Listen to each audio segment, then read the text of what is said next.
बातमीपत्रामध्ये आता पाहणार आहोत पावसासंदर्भातल्या काही महत्त्वाच्या बातम्या अतिशय वेगवान स्वरूपात सुरुवात करूयात। मुसळधार पावसामुळे बीडच्या बिंदुसरा, नारदा, करपरा या नदीला पूर आलेला आहे। गणेश मंदिराच्या भिंतीला पुराचं पाणी लागलेलं आहे आणि पुरामुळे शेकडो एकर जमीन पाण्याखाली गेली आहे। बीडच्या आष्टी तालुक्यातील मेहकरी नदीला पूर आलाय, यामुळे कुंडी गाव पाण्याखाली गेलेलं आहे। दरम्यान अनेक गावांचा संपर्क तुटलाय। तातडीनं पंचनामे करून मदत देण्याची मागणी करण्यात आली आहे। बीडच्या माजलगाव तालुक्यातील कोथळा गावात सरस्वती नदीला पूर आला। या पुराच्या पाण्यात शेतकरी अडकला। तब्बल 1 तासाच्या प्रयत्नानंतर त्याला सुखरूप बाहेर काढण्यात यश आलं। बीड जिल्ह्यात गेल्या 2 दिवसांपासून मुसळधार पाऊस सुरू आहे। पावसानं बीड शहरातून वाहणाऱ्या बिंदुसरा नदीनं धोक्याची पातळी ओलांडली आहे। नागरिकांना सतर्क राहण्याचं आवाहन करण्यात आलं। हिंगोली जिल्ह्यामध्ये पावसामुळे कयाधू नदीला पूर आला। कळमनुरी तालुक्यातील शेवाळा गावामध्ये पुराचं पाणी शिरलं। पुरामुळे शेती पिकाचंही नुकसान झालं। सध्या गावातील पुराचं पाणी ओसरलंय, मात्र सकाळपासून ढगाळ वातावरण कायम आहे। नाशिकच्या गोदावरी नदीला पूर आल्यानं रामकुंड परिसर पुराच्या पाण्याखाली गेलाय। नदीकाठच्या परिसरातील व्यावसायिकांनी दुकानं काढण्यास सुरुवात केली आहे। पंढरपूरमध्ये मुसळधार पावसामुळे भीमा नदीला पूर आला। यामुळे उजनी धरणातून मोठ्या प्रमाणात पाण्याचा विसर्ग करण्यात येतोय। दरम्यान भीमा नदीकाठच्या नागरिकांना सतर्कतेचा इशारा देण्यात आलाय। छत्रपती संभाजीनगरच्या गंगापूर तालुक्यातील लासूर इथे शिवना नदीला पूर आलाय। पुलावरून पाणी वाहत असल्यानं लासूर गंगापूर रस्ता बंद करण्यात आलाय। छत्रपती संभाजीनगरच्या भीव गावात बोर नदीच्या पुरात 12 जण अडकल्याची घटना घडली आहे। 12ही जणांना सुखरूप बाहेर काढण्यात आले। एनडीआरएफच्या पथकामुळे मोठा अनर्थ टळला। गडचिरोलीच्या भामरागड तालुक्यात पर्लकोटा नदीला आलेल्या पुरामुळे भामरागड तालुक्याचा संपर्क तुटला असून 100 गावं संपर्कहीन झाली आहेत। 2 महिन्यात तब्बल 6व्यांदा भामरागड तालुक्याला पुराचा फटका बसलाय।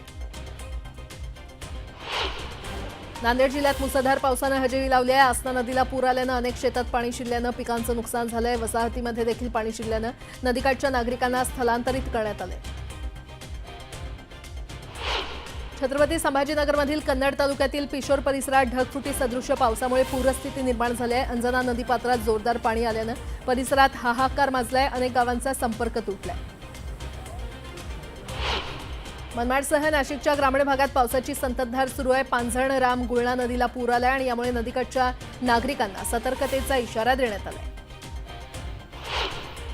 येवला तालुक्यातील धामण्या नदीला पूर आल्यानं या भागातील लोकांचे प्रचंड हाल झाले आहेत। वादळी वाऱ्यासह पडणाऱ्या पावसानं या भागातील पोल्ट्रीचं नुकसान झालंय। घरांचे पत्रे उडाल्यानं नुकसान झालेलं आहे।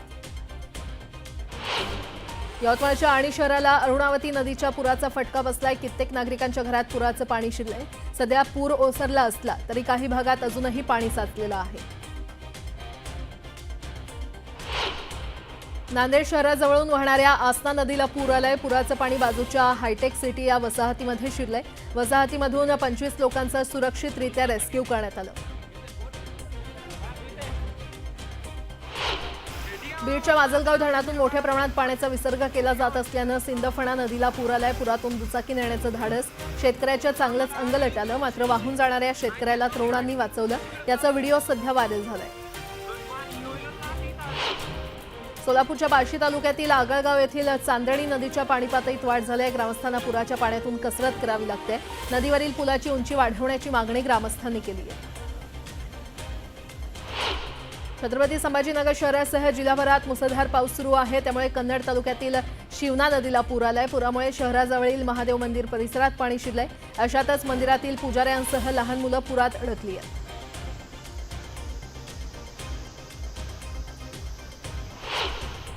नाशिक शहरासह गंगापूर धरणाच्या पाणलोट क्षेत्रामध्ये सुरू असलेल्या मुसळधार पावसामुळे धरणातील पाणी पातळीत वाढ झाली आहे। गंगापूर धरणातून 5447 क्युसेक वेगानं गोदावरी नदीपात्रात पाण्याचा विसर्ग सुरू करण्यात आलाय। गोदावरी नदीला पुन्हा एकदा पूर आलाय। जळगावच्या चाळीसगाव तालुक्याला मुसळधार पावसानं झोडपून काढलं। डोंगरी आणि तितूर नदीला पूर आलाय। नदीकाठच्या नागरिकांना सुरक्षित स्थळी हलवण्यात आलंय। शहरातील अनेक सखल भागात पाणी साचलंय। जळगावच्या पाचोरा तालुक्यातही मुसळधार पाऊस सुरू आहे। पावसामुळे हिवरा नदीला पूर आलाय। प्रशासनाच्या वतीनं खबरदारीचा उपाय म्हणून नदीकाठच्या नागरिकांना सुरक्षित स्थळी हलवण्यात आले। बीडच्या केज तालुक्यातील शिरपुरा गावात पुराच्या पाण्यात एक व्यक्ती वाहून गेल्याची घटना घडली आहे। यावेळी नागरिकांच्या सतर्कतेमुळे त्याला वाचवण्यात यश आले। दरम्यान नागरिकांनी नदीवर पूल बांधण्याची मागणी केली। नांदगाव शहरासह ग्रामीण भागात परतीच्या पावसानं जोरदार हजेरी लावली आहे। सखल भागात मोठ्या प्रमाणात पाणी साचले। दरम्यान काही घरात पाणी शिरल्यानं जीवनावश्यक साहित्याचं नुकसान झालंय। दरम्यान नागरिकांना सुरक्षित स्थळी हलवण्यात आलंय।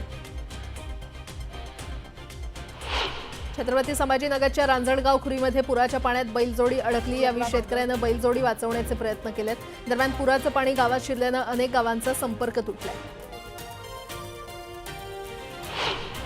छत्रपती संभाजीनगरमध्ये मुसळधार पाऊस झालाय। मुसळधार पावसामुळे अनेक घरांमध्ये पाणी शिरलेलं आहे। यामुळे नागरिकांना मोठा त्रास सहन करावा लागलाय।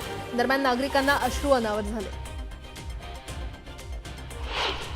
छत्रपती संभाजीनगरच्या सिडको महानगरातील वसाहतींमध्ये पाणी शिरलं। सारा व्यंकटेश सोसायटी पूर्ण पाण्याखाली गेली आहे। सोसायटीमध्ये पाणी शिरल्यानं नागरिक संतप्त झाले। छत्रपती संभाजीनगरच्या गंगापूर तालुक्यातील गुरुधनोरा इथे पावसानं हाहाकार माजवलाय। नागरिकांच्या घरात पाणी शिरलं असून गावाला पाण्यानं वेढा घातलाय। छत्रपती संभाजीनगर ते पुणे महामार्गावरील तुर्काबाद वाळूज महानगर MIDC या परिसरातील रस्ता पाण्याखाली गेलाय। पाण्यातून वाट काढताना नागरिकांना कसरत करावी लागते। वैजापूर तालुक्यातील लोणी खुर्द गावातील इंदिरानगर भागातील घरांमध्ये पाणी शिरलेलं आहे। यामुळे 50 ते 60 घरं पाण्याखाली वेढली गेलेली आहेत। दरम्यान नागरिकांना सुरक्षित ठिकाणी नेण्याची मागणी करण्यात आली आहे। येवल्याच्या मुख्य बाजारपेठेतील दुकानांमध्ये पावसाचं पाणी शिरलंय। अंदरसूल गावात पावसानं कहर केला असून अनेकांच्या घरात पावसाचं पाणी शिरलंय। धाराशिव जिल्ह्यामध्ये पावसानं जोरदार हजेरी लावली आहे। यामुळे पूरस्थिती कायम असल्यानं नागरिकांना सुरक्षित ठिकाणी हलवण्यात आलंय। तर पारंडा तालुक्यातील काही रस्ते अद्यापही वाहतुकीसाठी ठप्प आहेत। सुदैवानं यामध्ये कोणतीही जीवितहानी झालेली नाही। अहिल्यानगरच्या शेवगाव तालुक्यात पावसानं कहर केलाय। ओढे नद्यांना आलेल्या पुरामुळे अनेक मार्गांवरील वाहतूक पूर्णपणे ठप्प झाली आहे। नागरिकांना पर्यायी मार्गाचा वापर करण्याचं आवाहन करण्यात आलंय। सोलापूरच्या अक्कलकोट तालुक्यात दमदार पाऊस कोसळतोय। खैराट गावातील ओढ्याच्या पाणी पातळीत वाढ झाल्यानं अनेक शेतात पाणी शिरलंय। अक्कलकोट तालुक्यातील बंधारे पाण्याखाली गेल्यानं जनजीवन विस्कळीत झालंय। सोलापूरच्या अक्कलकोट तालुक्यात मुसळधार पाऊस कोसळलाय। अक्कलकोट ते वागदरी रस्ता वाहतुकीसाठी बंद झालाय। शिरसी गावाजवळ असलेल्या पुलावर पाणी आल्यानं अक्कलकोट वागदरी वाहतूक बंद करण्यात आली आहे। अक्कलकोट तालुक्यातील हरणा नदीला आलेल्या पुरामुळे वाहतूक बंद झाली आहे। आजही सोलापूर जिल्ह्याला रेड अलर्ट देण्यात आलाय। अहिल्यानगर जिल्ह्यामध्ये पावसानं दाणादाण उडवली आहे। रस्त्यांना नदीचं स्वरूप प्राप्त झालंय तर शेती पिकाचं देखील नुकसान झालंय। कोपरगाव, श्रीरामपूर, शिर्डी, राहाता परिसरात जनजीवन विस्कळीत झालंय। लातूर जिल्ह्याच्या जळकोट तालुक्यातील बेळसांगवी गावाला तिरू नदीच्या पाण्याचा वेढा पडल्यामुळे गावाचा संपर्क तुटला। त्यामुळे त्यानुसार काही नागरिकांना उदगीर तालुक्यातील वाढवणा येथील शाळेत स्थलांतरित करण्यात आले। जळगावच्या भुसावळ तालुक्यातील हतनूर धरणाचे 8 दरवाजे उघडण्यात आले आहेत। 32,666 क्युसेक पाण्याचा विसर्ग करण्यात आलाय। यामुळे तापी नदीकाठच्या नागरिकांना सतर्कतेचा इशारा देण्यात आलाय। भंडाऱ्याच्या वैनगंगा नदीच्या पाणी पातळीत वाढ झाल्यानं गोसेखुर्द धरणातून होणाऱ्या विसर्गातही वाढ करण्यात आलेली आहे। धरणाचे 19 दरवाजे अर्ध्या मीटरनं उघडण्यात आले।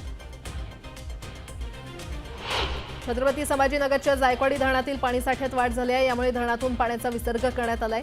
दरम्यान गोदावरी नदीकाठच्या नागरिकांना सतर्कतेचा इशारा देण्यात आलाय। जळगाव जिल्ह्यातील वाघूर धरणाचे 10 दरवाजे उघडण्यात आले। धरणातून 16,658 क्युसेक पाण्याचा विसर्ग नदीपात्रात सोडण्यात आलाय। धरणाचा जलसाठा 99.93% पोहोचलाय। नांदेडच्या विष्णुपुरी धरणाच्या पाणी पातळीत वाढ झाली आहे। यामुळे धरणातून पाण्याचा विसर्ग करण्यात आलाय। दरम्यान गोदावरी नदीला पूर आल्यानं नागरिकांना सतर्कतेचा इशारा देण्यात आलाय। मावळच्या पवना धरणातील पाणीसाठ्यात वाढ झाली आहे। यामुळे धरणातून 2,880 क्युसेक वेगानं पाण्याचा विसर्ग करण्यात आलाय। पवना नदीकाठच्या नागरिकांना सतर्कतेचा इशारा देण्यात आलाय।